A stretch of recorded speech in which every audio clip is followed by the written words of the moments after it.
We are living challenging times with the COVID-19 pandemic, and the US soccer has been battling with the mission of getting soccer back on track, back on the field where it belongs.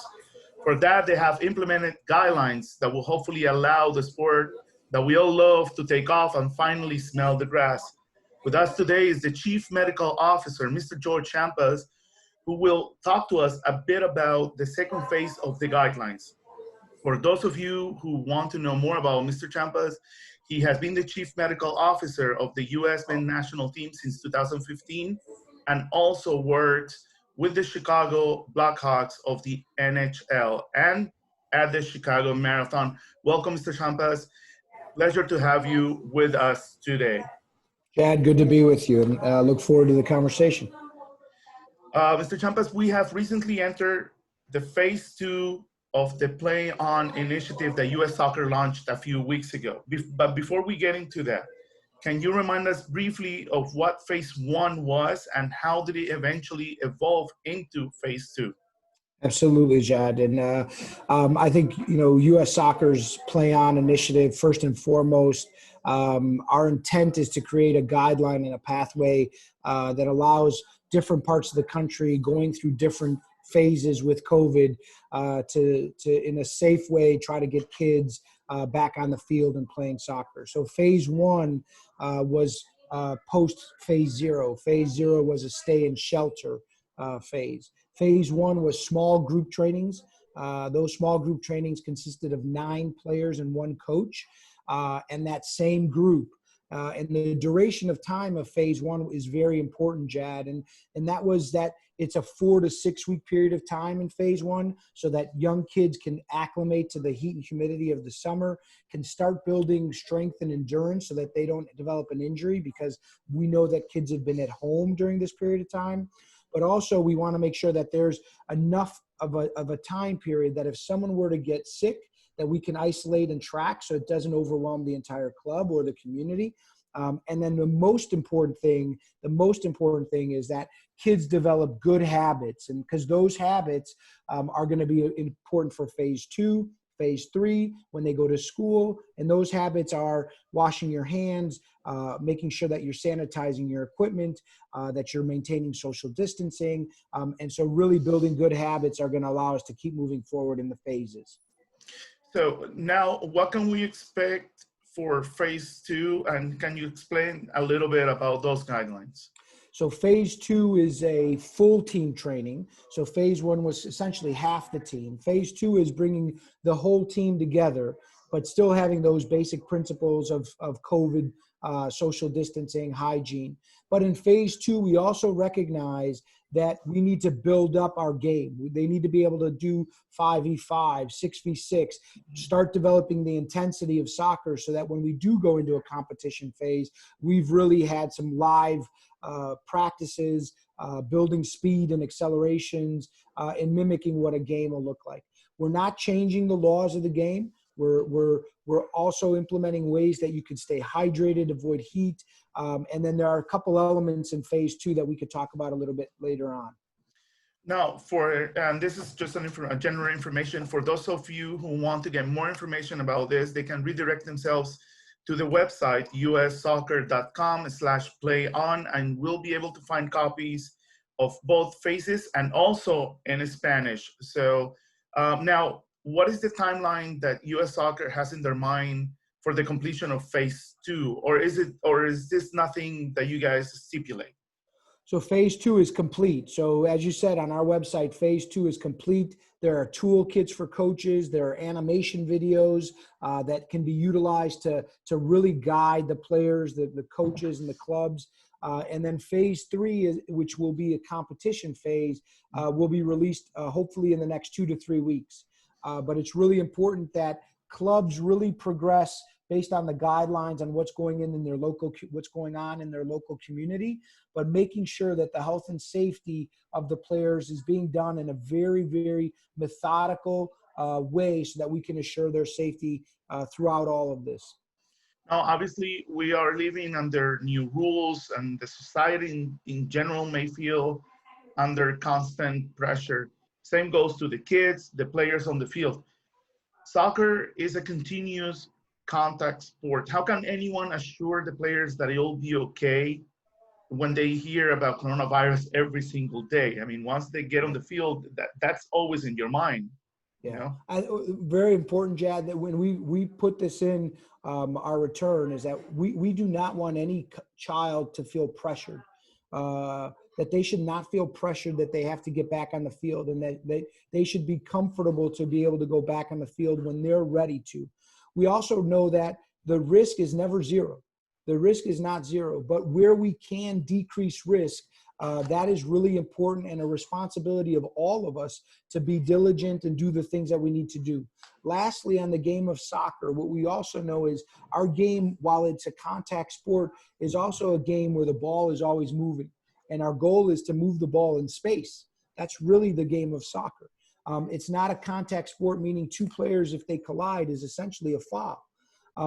And then through some research, we've noticed that we've recognized where long periods of time where social distancing is not happening in our game, such as free kicks, corner kicks, celebrations, moments when players stop and get hydrated. Those are elements that we're going to make sure we communicate and educate coaches where they can really be instrumental on protecting our players in the game. So you'll see that in phase 2, but you'll see it really in phase 3. And if you don't mind elaborating a little bit more, does that mean that you're going to tell the players to avoid those tougher circumstances when, when there's a goal, a celebration, a corner kick? Will this be told to the players? Yeah. So for example, celebrations, we're avoiding handshakes. We really want to avoid those contacts. Some of the same things we're seeing in the Bundesliga and the Premier League, but that is going to be explained. But also on corner kicks and free kicks, in practice, can coaches really provide the tactics that they want to provide while kids are social distancing, and then be as efficient as they can when they go into corner kicks and set pieces. So they're not standing in the box for long periods of time, but they're really being efficient, minimizing that duration of time where everyone's grouped together. And we're going to also educate our referees on corner kicks and free kicks to be as efficient as they can, so that it's not 2 minutes or 3 minutes, but it could be done in 20 seconds, 30 seconds. How have you felt that this has been received by people? I'm pretty sure some people have opposed the idea, or even telling the players what their behavior should be on the field. Honestly, overall, it's been really good feedback. I think that our coaches, our clubs, our parents, our referees, and our players are looking for guidance. And as a national governing body, U.S. Soccer has been that. We have a website, Recognized to Recover, which gives a tremendous amount of information on heat guidelines, CPR and cardiac arrest, hydration, nutrition, concussions. And as a national governing body, it's been very well received. Coaches have said, thank you so much. It's giving us a platform on how we can proceed forward. It shares with parents the responsible way to be able to get back into play.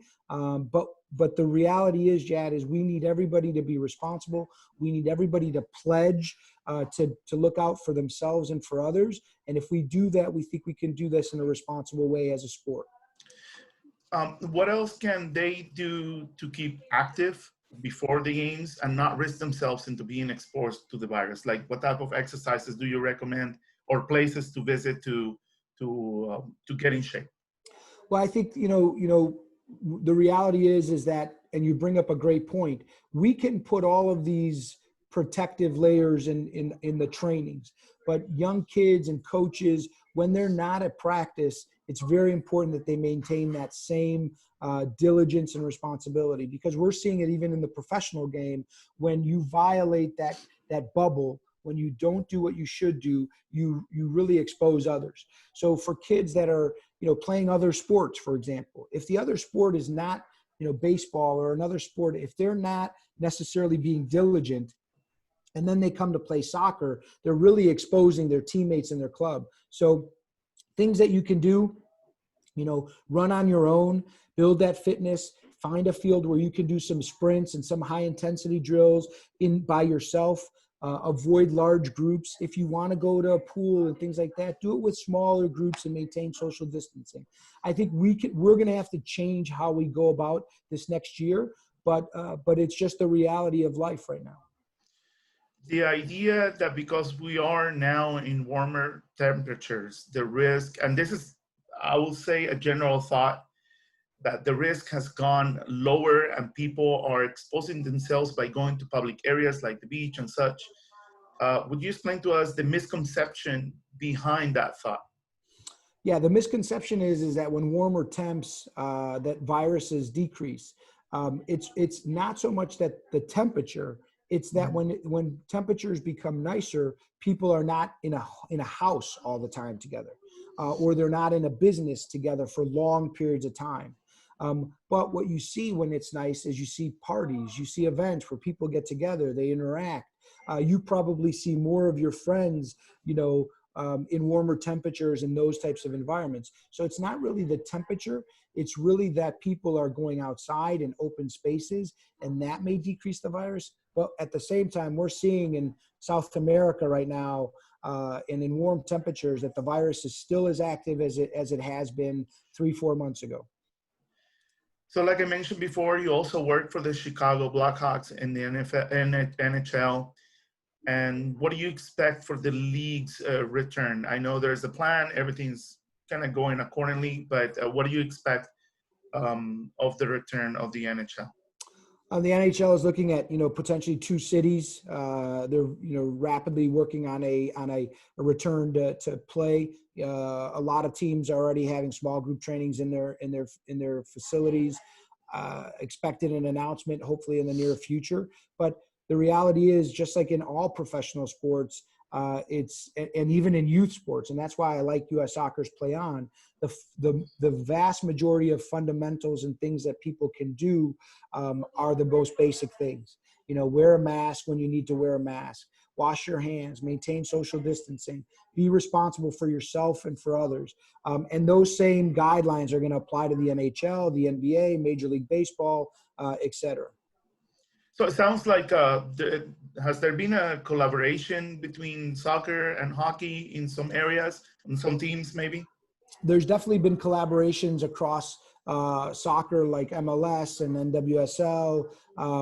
I could tell you that, league chief medical officers have shared different plans, and which is important. It's important for our young kids to see what our professional players are doing, and that it's not a contrast. Just like in soccer, we want our young players to see, the Christian Pulisic, the Mallory Pughs, the Carly Lloyds, really doing the same things that our young players are doing. And that's important also for our parents to know that that the players' safety and their health is the core at what we do. And if we start there, if we start with health for performance, I think that's a genuine message. And lastly, Mr. Chiampas, the marathon. Obviously, we did not have the marathon in some of the cities. What's going to happen to that? Do you see this not happening in the next couple of years? Do you see it in 3 years? I mean, the marathon is most definitely the biggest crowd that we'll ever have with people together, very close to each other. Yeah, it's, I know Los Angeles, the marathon is typically in the spring, is March or April. Chicago is one that's in October. Berlin was canceled in the fall. New York was just canceled. Boston was canceled. Chicago is a part of the World Marathon Majors. Those big marathons were 45,000 runners.